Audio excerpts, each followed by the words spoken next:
you just gave me my favorite question. How many of you guys have ever heard of shadow work before? Is there anybody? Okay, cool. I'm the author of the book Shadow Work. And shadow work is the process of going into your memories that you've hidden from yourself to heal from them.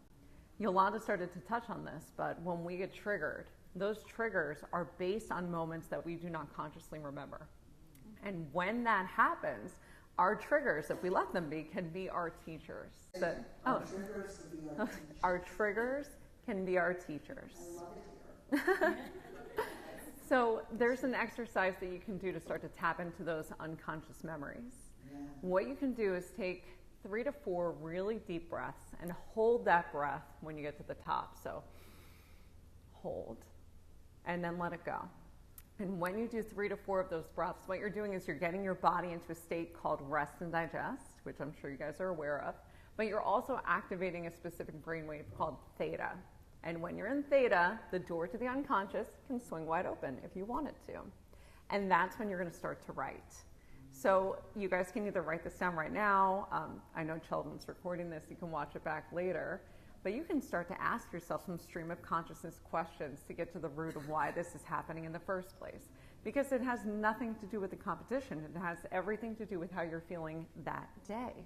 Mm-hmm. So when it comes up, when it hits you and that trigger shows up, taking those deep breaths and asking yourself questions like, what emotion am I feeling right now? You can ask yourself, where am I feeling that emotion in my body?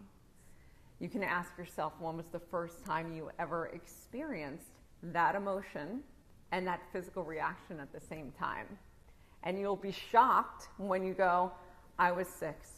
And I was in kindergarten or I was in first grade and my teacher made me feel like X and that little bitch who sat next to me made me feel bad. And then all of a sudden you're like, oh my gosh, it has nothing to do with what's happening right now.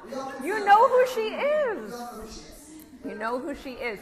And that's the thing, right, is that there's no such thing as competition. There's only the way that you remember things without even knowing that it is. That's what shadow work is all about. And when you start to do that over and over again, what happens is you change the brain. Your old neural pathways, if anybody's into sciencey stuff, will break down when you do this over and over again. And you'll have a process called synaptogenesis, where new neural pathways will form. And then you get to the point where you're like me, and people are like, shouldn't you be upset? And I'm like, about what? Mm-hmm. Nothing bothers. I'm so hard to bother. Right. My daughter is the only one who pisses me off. She's the only one. Other than that, I got it down. But shadow work is a game changer, and that's what I would recommend for anybody.